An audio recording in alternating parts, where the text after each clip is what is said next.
Welcome back, HealthiCureans. Trey has a very interesting story to tell you. Yes, this dish today is perhaps my most nostalgic recipe. This is my mother's pumpkin curry soup. So picture this, a brisk autumn evening with leaves painting the sidewalk in hues of red and orange, and a bowl of warm aromatic soup waiting for you. Nice. Are you excited to share this? Bring it on. Well, stick around, because we're about to dive into a recipe that is more than just a dish.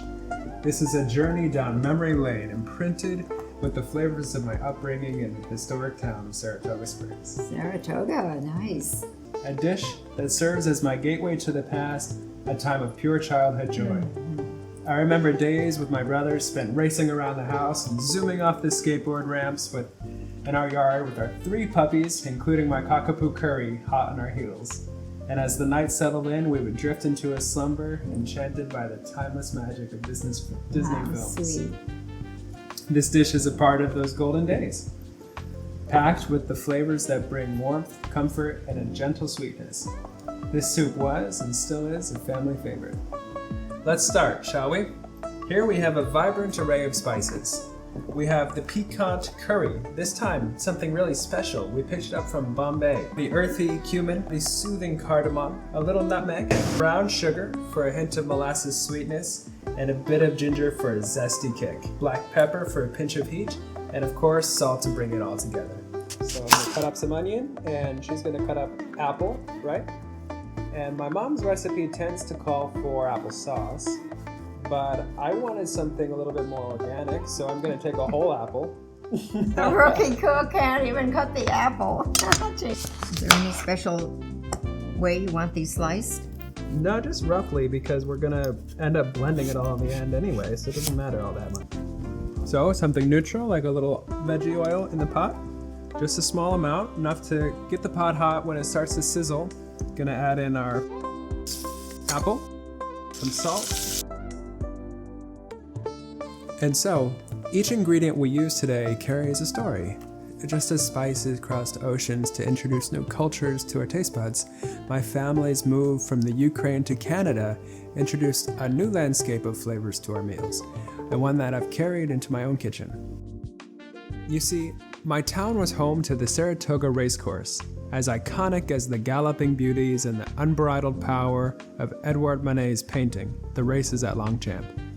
Like Manet, I was inspired by the world around me, eager to capture its essence, but not on canvas, instead through my recipes.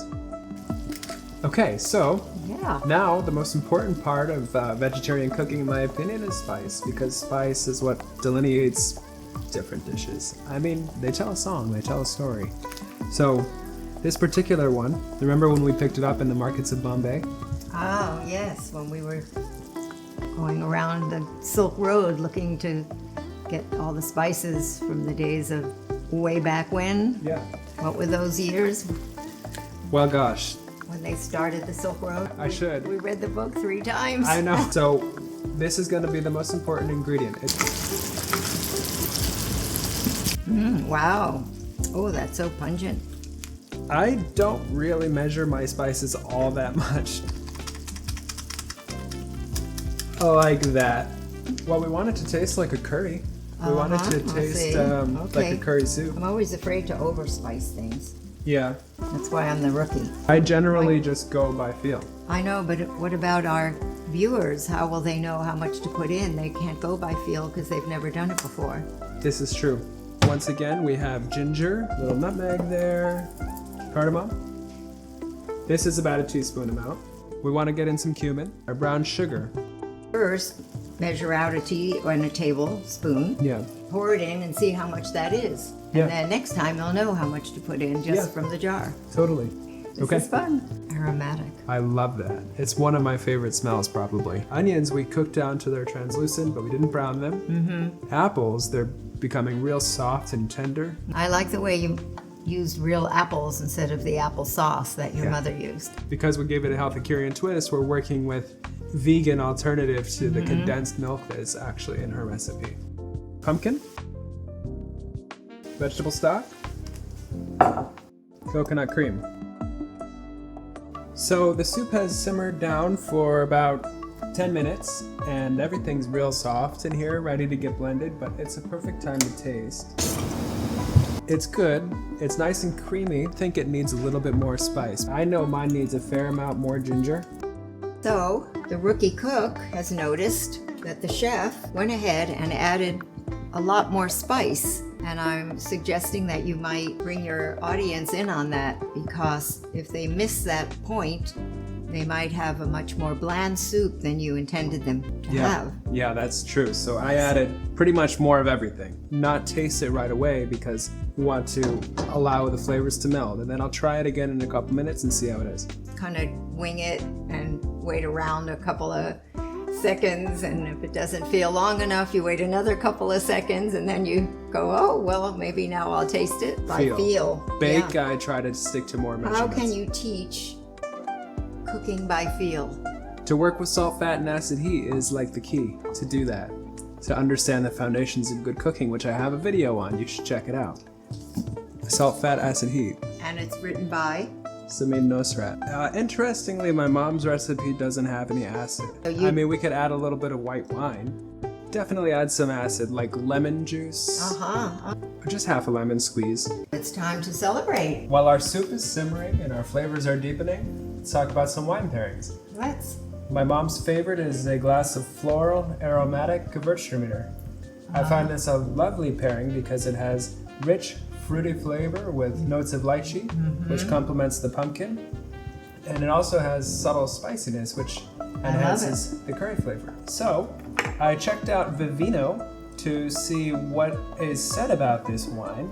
It's a 2017, comes from Alsace, is an interesting region, kind of close to Germany. Thinking about notes of tropical fruits, star fruit, how it's universally known to pair well with spicy food. Let's take a look at it. If I had to choose something else, I would really love Pinot Noir, of course, or even as an homage to the New York origins of this dish, go for like an apple cider from the Finger Lakes. Wouldn't that be too strong to pair with the soup? Apple cider with the apples, I think, would taste absolutely delicious. Ooh, Look at that color. look at Oh that my color. God. Almost like a straw gold. It's texture. It's thicker. Almost like a dessert wine. How much blossom do you smell? Yes, in that? that's why I mean it's Okay, beautiful. very, very fragrant. I smell peaches, lychee. Exactly. It does. It has a honey-like Honey. profile. That's what I'm thinking too. Delicious wine. Remember, it's not just about the recipe. It's about the stories we weave, the memories we relive, and the new ones we create. So share your soup stories with us in the comments below. And I encourage you to reflect on your own stories. What flavors define your family legacy? This sure looks fantastic. Don't forget to like, subscribe, and share. Join us on more of these culinary journeys. Until then, here's to great food, great grapes, and everlasting memories.